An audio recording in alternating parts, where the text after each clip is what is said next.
My name is Molefe Kete Asante. I'm professor and chair of the Department of African American Studies. Actually, we are now the Department of Africology and African American Studies at Temple University. I am also the founding editor of the Journal of Black Studies. My field of interest over the last 30 years has been Afrocentric education, Afrocentric concepts, ideas, and philosophy.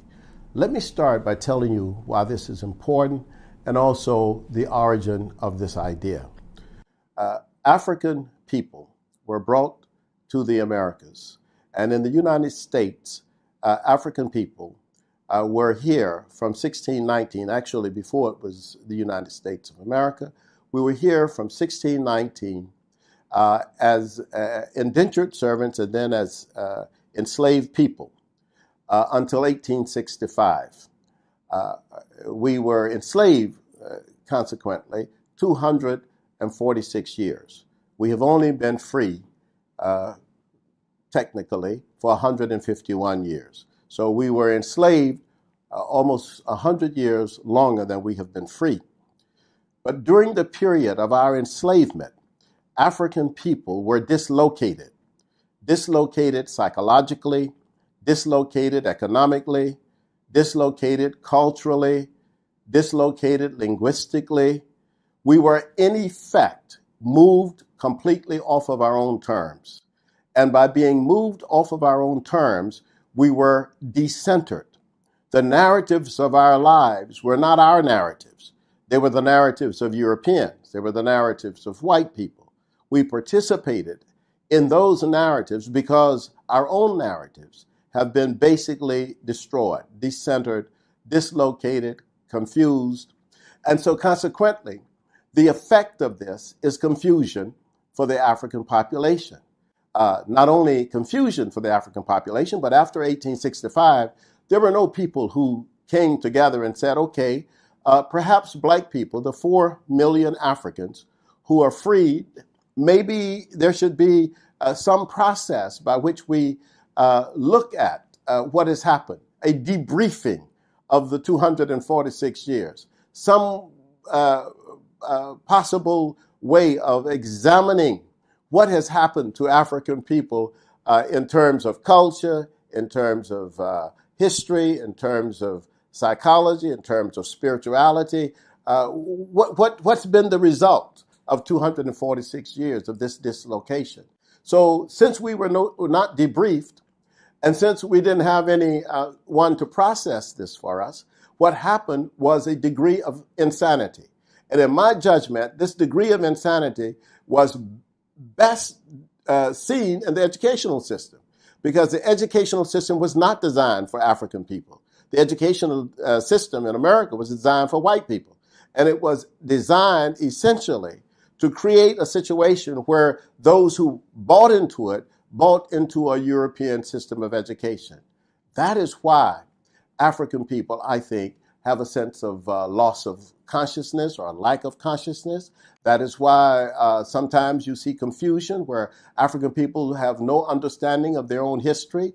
That is why we see ourselves often on the margins of European history and culture, not in the center of our own story. That is why we ask questions that have nothing to do with the reality of our historical ancestral lineage. For example, if you ask an African person to start with anything in terms of knowledge and history and culture, they normally will give you the European answer, that the Greeks started everything. When we know that the Greeks were very young in human history.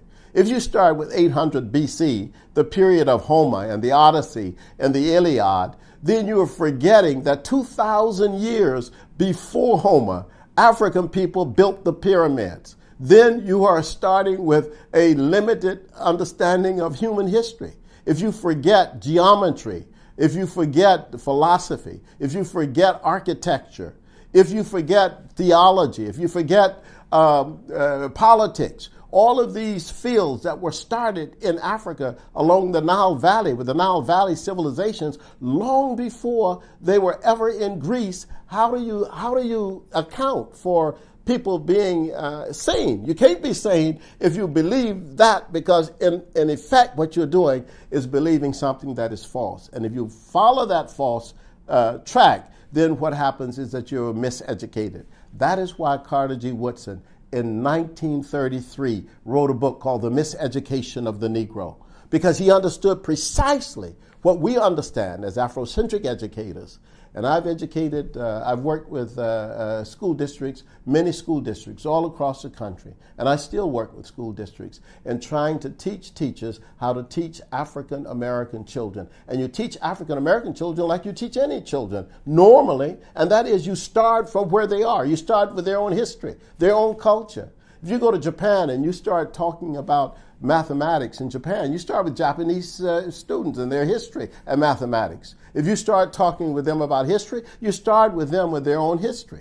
But with African Americans, we are the only people, I think, where the educational experience doesn't begin with us. Our educational experience, whatever it is. If we talk about literature, it normally doesn't start with the African literary experience. So we've got to come back to that. And that's why it's important to have Afrocentric education, because we change the narrative.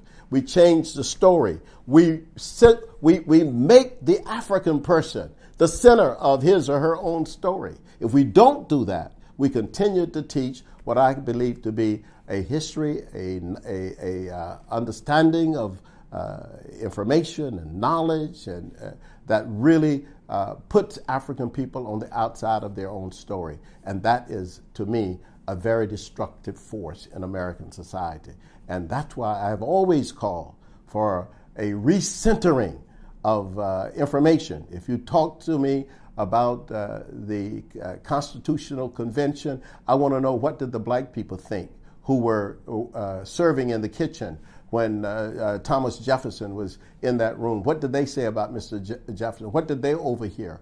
If I want to know the black people who built the White House and the U.S. Capitol building with their labor, I want to know what conversations you imagine they had when they were doing this. I mean, there are other stories. I want to know the story of York when you tell me about Lewis and Clark. I want to know what did York say? What was he thinking? And we have some of this information in the diaries that have been written. And it's extremely important that we never forget that Afrocentric education is fundamental for us to have a true multicultural education. If we don't have Afrocentric education, then all we do is to repeat white education.